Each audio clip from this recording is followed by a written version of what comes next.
Welcome back to Rocky Mountain Prepper. I'm Bellum. Today I'd like to talk to you about, well, your survival. And in order to survive, you need to know what you're going to need. I have some notes here, so if I'm looking away from the camera, please forgive me. Alright. You're going to need food. Food has always been used as a weapon. Look up throughout history, siege warfare. You really want to know what it's going to look like in the big cities when the food runs out? That's easy. Look up the siege of Rome in 410 AD. When King Alaric laid siege to Rome for just 3 months, they surrendered. After 3 months, Rome opened its gates because they had no food. In that siege, after a month, they were still having gladiator games to distract the people. And the people were starving so badly that when the animals were killed, they almost rioted, begging for that food. Asking how much for that meat, how much for that meat. There are even reports, there were reports at the time that by the end of the siege of Rome, the citizens of Rome had resorted to cannibalism because there was no food. And finally, they opened the gates. Now, you might be wondering how that's relevant today. We have so much food right now. Well, the Midwest is still flooded. So, we have a problem. 40% of the fields have not yet been planted. It is too late to get corn and wheat. The summer wheat, it's gone. The corn crops, it's gone. You may be saying, okay, no big deal.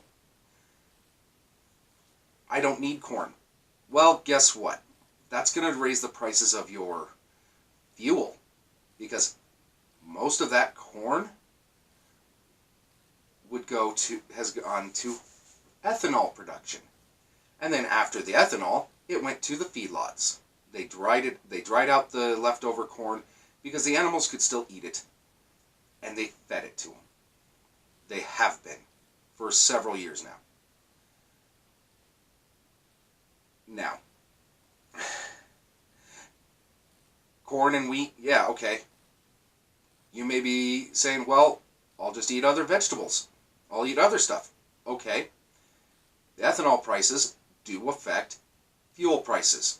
Fuel prices affect the cost of farming. And if the farmer's costs are higher, the cost of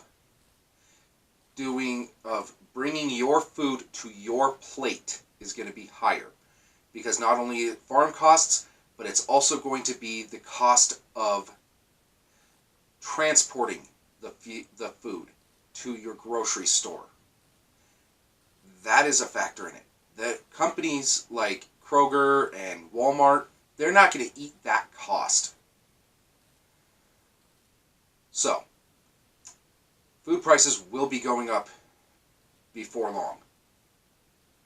We only have so much in supply. Okay, so what do you need to do? You need to have food now. You need to be producing your own food. Grow a garden. Start now. There's still time as of today, which is almost the end of June, to get a garden going. Yes, you're not going to probably produce as much, but you can get some beans and peas coming up. So you can start getting experience. Don't mess with the survival seed gardens. Those are mostly lettuce and stuff that does not give you enough nutrients for the work you put in. Trust me, it is a lot of work to dig up a yard to make it into a garden. I expanded my garden this year. I know how much work it is, And that's in good times when we have fuel for a rototiller. If you're going to wait until gas prices are through the roof because the ethanol is through the roof, it's not going to be as easy. If you're going to wait until until society completely collapses, you're out there with a shovel digging through sod to loosen up the dirt. That's a lot of backbreaking work. You got to have food to start with for that, because that is calories instead of gasoline for the energy. It's calories for your energy. What do you need to have stocked up? You need minimum 2 pounds of food per day. That comes up to roughly 730 pounds per person per year. That's if you're not using the freeze-dried or the dehydrated. Then everything's going to be lower on the weights. And probably the amount of space it takes up. That's bare minimum. That's the average sized male. 2 pounds of food per person for 1 year. Ideally, you're going to want 3 pounds of food stocked up. You may not eat 3 pounds of food per day, but you'll have it. And then that means your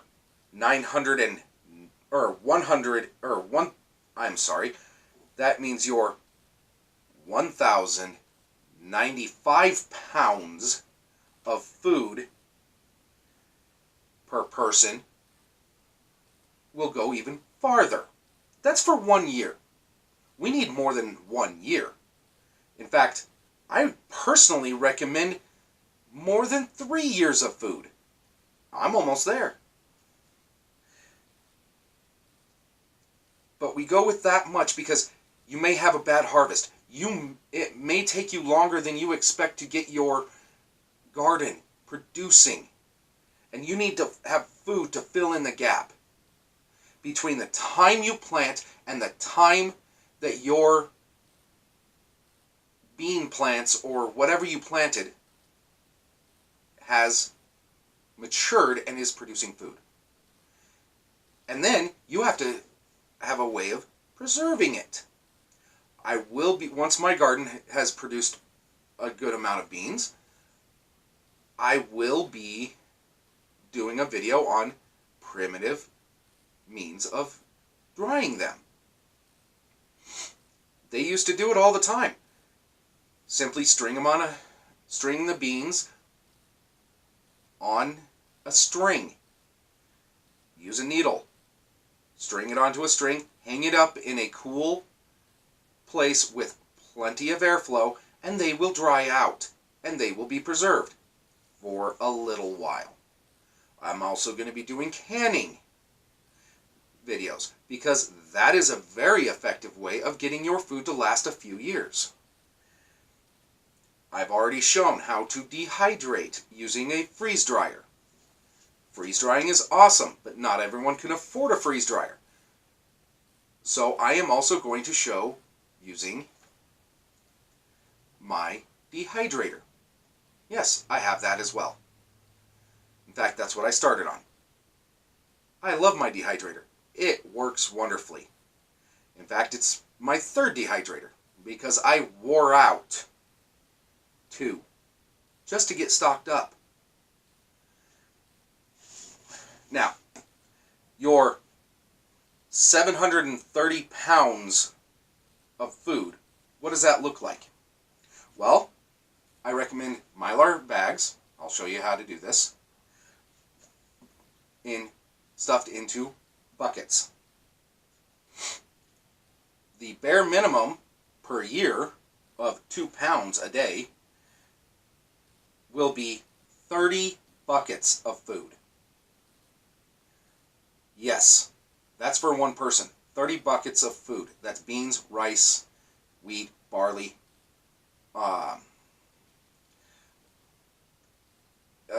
any number of other dry goods that'll last for a very long time. 30 buckets. If you go with my recommendation of 3 pounds of food per day, giving you 1,095 pounds of food for a year, that's 44 buckets. Yes, 44 buckets for 1 year. Do the math. That's a lot of buckets.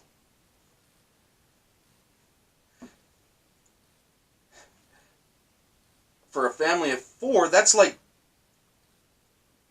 360 bare minimum.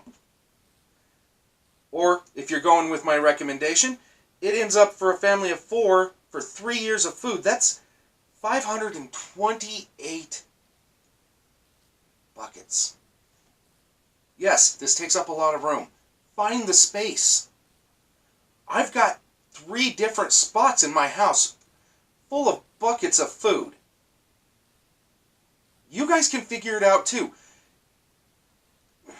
If you have an insulated garage, fine, park your cars outside and load up. Do what you have to do in order to survive. Now that also brings up another issue. How do you resupply it? That's where the gardening comes in. You have to be resupplying constantly. If you take out a cup of rice, you have to be able to replace it with the same amount of food. Otherwise, you will starve. You will be like the citizens of Rome, bidding, asking how much per pound for that meat when the gladiator killed the lion. Yeah, it gets icky. It gets icky from there. Because when the animals are gone, and trust me, look at any collapse, the first thing to go are the pets. I'm not saying people will eat their own pets. I'm saying that neighbor dog that's always yapping that you get upset about and argue with your neighbor about, that neighbor dog, that annoying neighbor dog starts to look a little tasty when you haven't eaten in 3 days. So what happens then?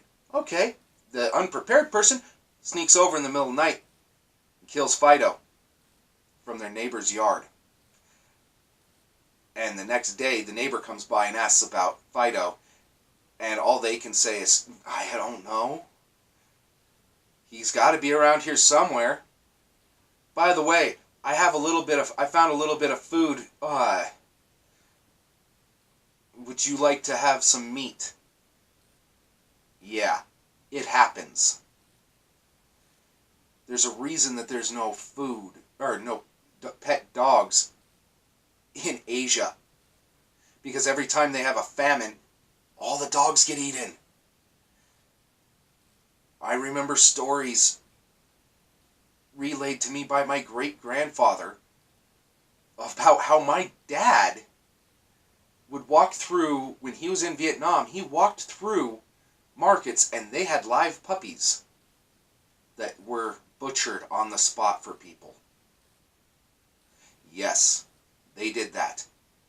It's part of their culture. I don't know how it tastes. I haven't tried it. Don't really feel like eating dog. So I have food stored up.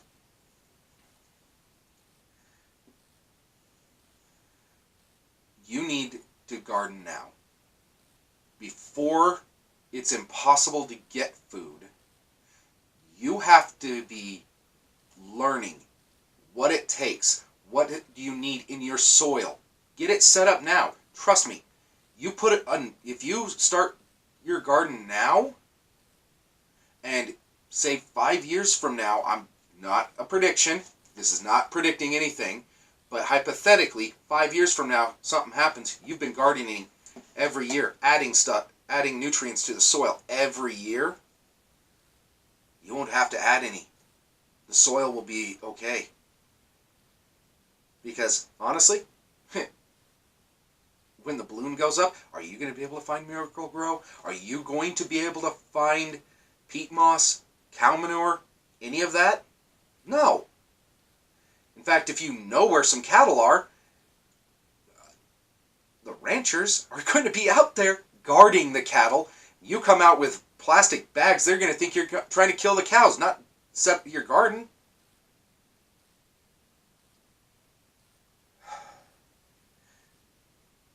You need a lot of food. I know it can seem like it's expensive. But honestly, for 30 bucks you can get a month's worth of food for one person. For 30 bucks you can get 25 pounds of rice and 25 pounds of beans. Yeah, the old dry pinto beans, you know, the ones you have to soak overnight? Or boil the living crap out of them? Yes, that's what I'm talking about. The dry beans. Get those. Get lentils. Every time you go to the store, pick up more. Once you get 25 pounds, pick up a bucket. Put it in a Mylar, put the 25 pounds in a Mylar bag, toss a couple oxygen absorbers in it, and seal it. Get as much air out as you can before you finish the seal, and then label it, date it, put it away. That's less for you to worry about. And it could be more than just, oh, our society has collapsed. It could be something as simple as, my wife lost her job and we can't afford food and the mortgage. Okay, we've got food stocked up. We've got a garden going. Let's use it. Dip into it. Once your pantry's empty, dip into your food stores. Just once you have the money again, replace it. Or if the garden's producing, oh, hey, we've got food right there. I don't understand why everyone's so upset, so afraid of gardening nowadays. Back in the 40s, during World War II, they were giving away seeds. The government gave you seeds. It was called a victory garden. The government encouraged us then to grow our own food so that the farmers could produce for our soldiers, sailors, airmen, and Marines. Yes, it's not sexy. Yeah, I'd rather be doing a video of how to set up your 30-06 to be a sniper rifle. I'd love that. But I'm not going to do that right now because there's more pressing concerns. You don't need a sniper rifle, you need food. If you expect to go out and poach yourself a deer every month when everything falls apart, guess what? It's not going to happen. The deer are already skittish. Trust me, I live in the Rocky Mountains. I know the deer. I try to find them. I hunt every year. Some years, I get skunked. Other years, I am successful. You cannot rely on hunting alone. Long gone are the herds of buffalo that stretched from horizon to horizon in every direction. When we were first settling this land, you could walk on the backs of the herds of buffalo from St. Louis, from the shores of the Mississippi, across from St. Louis, all the way to the Rocky Mountains. At least that's what the story said. I don't think they were quite that numerous, but they were plentiful. It was not hard to get yourself 3 years of meat in a buffalo. And I will show you how to preserve the meat you got in primitive fashion. In fact, that's one of the next videos that I'm going to do here really soon. I am going to go out into the mountain, out into the backwoods, and I'll set up a tripod and cut up the meat, hang it up there, have a smoky fire to be drying it, so you can see what it takes to dry your food. when you don't have power. It's not pleasant. It's not easy. It's a lot of work. You think you're going to be a hunter-gatherer when everything falls apart? You'd better know all the edible plants in your area, because you'll kill a lot of pine trees just eating the cambium layer. That's the inner bark of the pine tree. Yes, it is edible. It tastes pretty good. People have survived off of it until not too long ago over in Switzerland, in some of the tiny little alpine towns. During the winter, they would have to go out and harvest the cambium because no one could bring in supplies. Well, because of that, it was referred to as famine bread, because you dry out the cambium, grind it up like flour, make a flatbread. Or you could boil it, famine pasta. During the Great Depression, the people in my area, they actually did that in order to survive. You don't want to do that. You want to have your food on hand. You want to have buckets and buckets of food and a garden producing even more. Because honestly, when our society collapses, it's not going to be pretty. You are going to have people showing up at your doorstep. They may not know you have food, but they'll smell your fire, because you have to have a means of heating your home and cooking your food. They'll smell that, and they'll figure, hey, at the very least, I can stay warm, especially if it's wintertime. How are you going to keep them out? How are you going to mentally be able to keep them out when a family shows up at your doorstep with starving children? I don't want to. That's one reason I have a lot of food. That way I can say, hey, I need help here. See all this wood? I need help processing that. You help me out, I'll give you some food. I'll feed you tonight.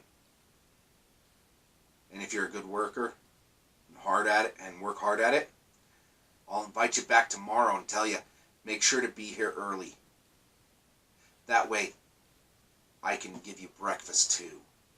And then we'll go out and work our tails off and give you some supper.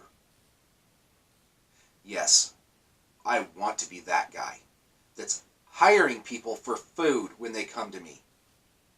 I don't want to be the guy who has to look in the eyes of the children and tell their parents, get the hell off my property. Because guess what? They'll leave, they'll find others, and they'll come and take what you have. And then, when you have 50, 60, 100 guys coming at you, with their families watching on eagerly, drooling over the concept of possible food, you're going to have to grab your bug-out bag and get. And you won't be able to come back. Which would you rather do? I, for one, would rather hire them and keep them close and watch them so they don't tell too many people. Hell, I might even say, hey, I got some extra room. Here, you guys can sleep on the couch here.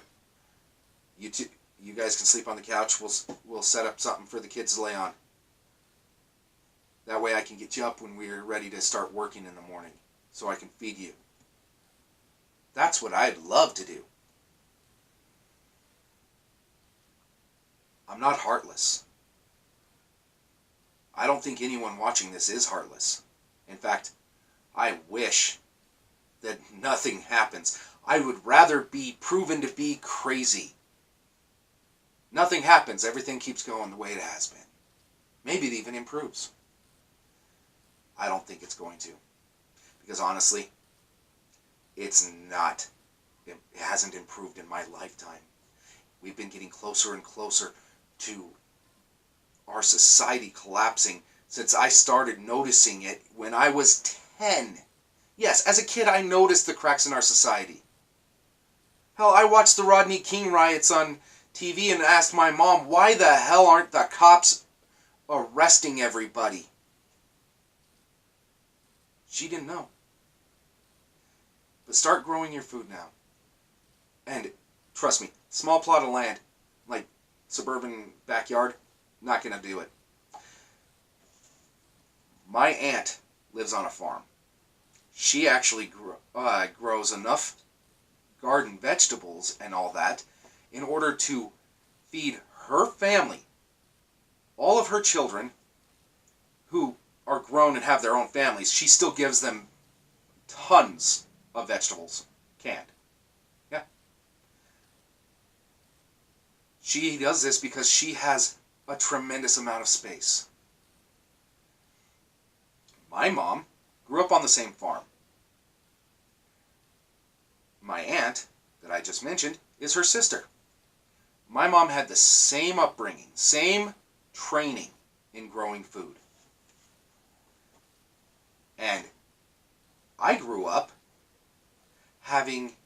living on a quarter of an acre. That's a huge backyard.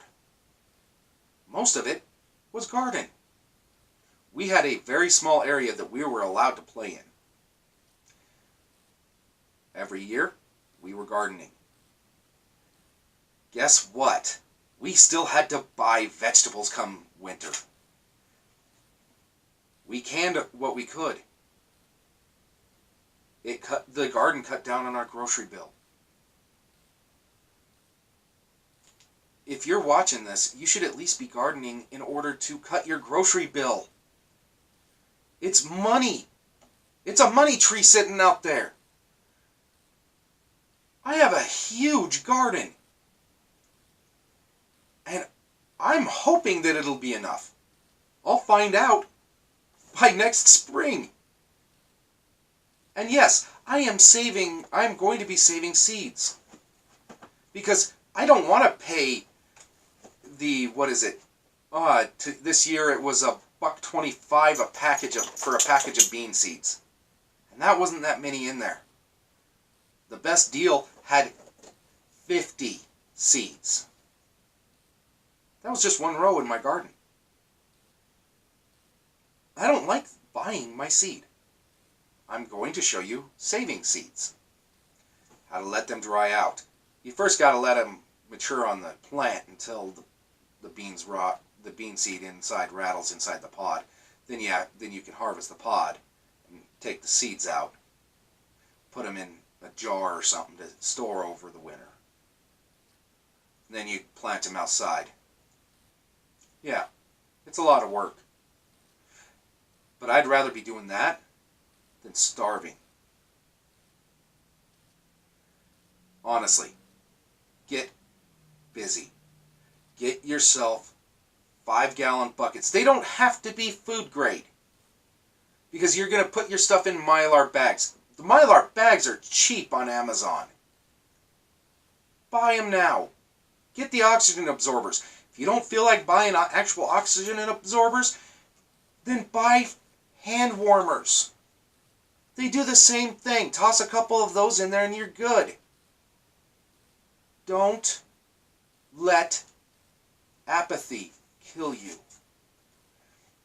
Because honestly, that is what the American people are suffering from. We've had plenty for so long we've become apathetic.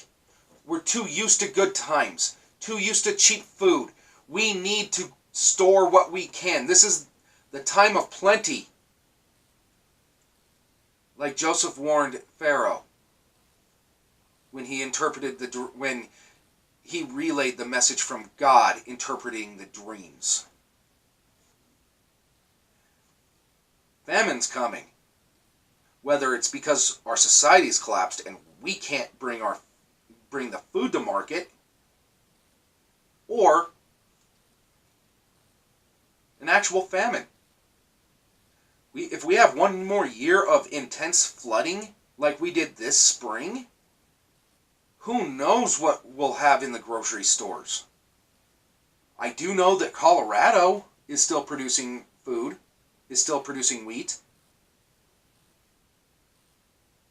I know that some parts of Nebraska still are. The Dakotas weren't hit by the flooding that bad, but that's not the major grain belt.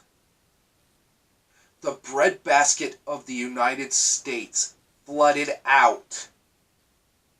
That's not good, because we feed most of the world. Last year, after the harvest, China bought 90% of this year's crop of soybeans. They're going to be pissed off soon because those soybeans didn't get planted because the fields were flooded.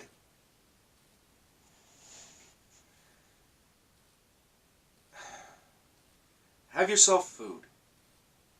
Start there. Worry about the self-defense later. Because honestly, you can use your kid's baseball bat to defend your home if you have to.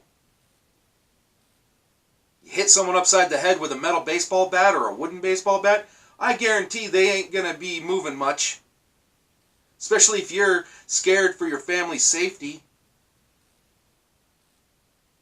Or, okay, got 3 years done now. Okay, now you can start with your means of self-defense. But you also have to remember, you have to have water. Bare minimum to survive, you should have 1 gallon per person per day. Where are you going to get it? Because 365 gallons per person is a lot of water. Takes up even more space than your food. So, and water goes stale. You're not going to want to drink it. It'll get scummy. So what do? I recommend getting a filter. The Berkeys are nice, but they're expensive. You can get Berkey style filters where you just have to get two food grade buckets and a couple lids. And they send you the spigot, they send you the filters, and instructions on how to put it together. What you drill, what size of drill bit to use. They tell you everything on that. And even where on the bucket to put it. Then you have your water filter. Okay, but those are not that portable. What if you have to bug out? I've got a Katadyn Backpacker Pro. It'll filter out every known waterborne disease and or pathogen. I also have a filter pump that filters even smaller. So stuff like lead and heavy metals and other contaminants will be more or less filtered out. If you think you're going to get away with a life straw, unless they have a bottle attachment for it, don't get that one. For the same price, you can get a Sawyer Mini kit that comes with a collapsible bottle, a bag-type bladder, almost like the old Bolo canteens. You fill that up, screw your Sawyer Mini on it, you can drink. Alternatively, you can rig the Sawyer Mini into the line on your hydration bladder for your rucksack, backpack, or your tactical gear, like I have here. Yes, this goes through a Sawyer Mini. I'll be filter pumping into the bag, and then I will have plenty of water, and I'll make sure that it's perfectly clean that way. You need water. You need food. You have to have shelter too. I have multiple types of shelter. If I have to grab my inch bag, my I'm never coming home bag, I've got a tent attached to it. I have the tools to build cabins if I need to. If I can bug out by vehicle because I have fuel, okay, that's great. I've got options for that. Ideally, I want to try to stay at home as long as possible. But that leaves problems. Neighbors know where I'm at. Neighbors have seen my gardens. Neighbors think I may have food stocked up. I don't talk about it. That's another thing. Don't be bragging to your friends that you've got food stocked up unless you're prepared to give them food. Are you going to feed your friends that didn't get ready? Maybe you should have a conversation with them first. Maybe you should tell them, hey, man, you need to get stocked up. They say, hey, I'm in a little apartment. Say, okay, here's a plan. You guys come here to my house, but you guys have food stocked up here. So that when it happens, you have a place to go. You just get here right away. We'll be okay. We'll split the guard shifts. Everything will be fine. That's an excellent option. Have 10, 12 friends that'll come over. Yeah, your house may be crowded, but hey, you got plenty of food for everybody because everyone's been contributing. And you've got plenty of security. At night, go down to 25% security. Quarter of the people are sleeping while the rest are watching out window, walking around, checking doors, checking windows, walking the property. Yes, you have to walk your property. Start now. Know exactly where every twig and branch is in the day. And do it at night so you know what it looks like in the dark. That way, when it does happen, you know that that bush isn't supposed to be there and it's someone trying to be camouflaged. Because they thought they would be cute and buy a ghillie suit. Not knowing how to use the ghillie suit system. I was trained for it. I know how to use it. It's a base for your camouflaging. And someone who's willing to do that, you might want to consider them a threat because, honestly, they're going to be coming after you. They're going to not care if they kill your family. It sounds like I'm a little mad. It's because I get a little passionate about keeping people's families safe.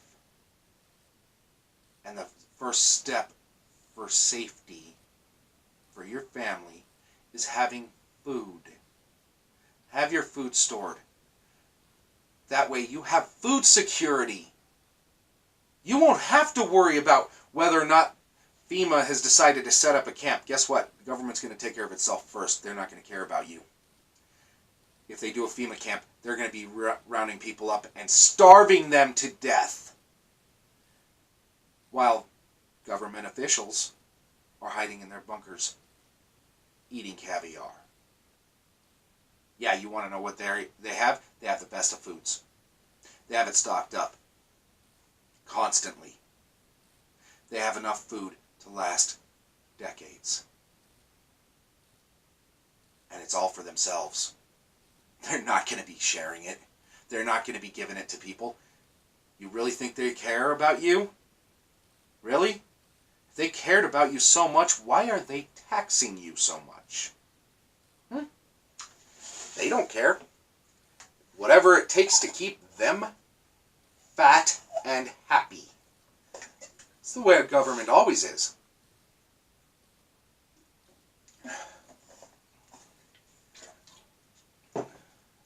So get your food going. Get a garden going, please. Leave a comment if you want me to do a video on how to start a garden. I know there's a lot of other videos on there. That's why I'm leaving that one up to you guys. I can show you. I could expand a little bit. I've got some more spots I can hit. And I could show you if you want to see it. I also recommend you having fruit trees, fruit bushes. It will save your life. Right out front of my house, I have a huge cluster of choke cherries. Why are they called choke cherries? Because they have so much vitamin C that when you eat them, you feel like you're going to choke because you suck your cheeks in. Yes. They taste good, though. They taste even better when you dry them and put them in pemmican. I recommend you guys watch my pemmican video and make your own. It's cheap now. Now is the time to start. While the prices are still relatively cheap, stock up. Get yourself beans, rice, lentils. If you have to, go online and buy 50-pound bags of wheat. Get barley. Ever have barley mush? It actually tastes pretty good. Or you can have a hand grinder and grind the barley pearls to make barley flour to mix with your wheat flour, which you ground up yourself, and have a very iron-rich bread. Yes. Have some yeast on hand. It's very simple to keep alive. All you do is take a packet of yeast and put it in a jar and leave it cracked a little. Add some warm, not hot, water, and put in a little bit of flour every day. Just a little bit. Mix it in really good. You don't need much. Just enough for them to eat. You'll have yourself a starter. And over time, it will become sourdough. Yes, you'll have sourdough bread. It's what everyone ate back in the day before they had commercial yeast. If you can find it, get bricks of yeast. Those don't have to be stored. Those don't have to be refrigerated, and they last for 10 years. Have plenty of food, please. Have more than 3 years. Have as much as you can pack into whatever space you got.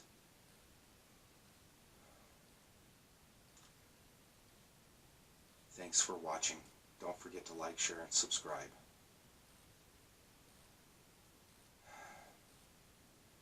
Goodbye, and God bless.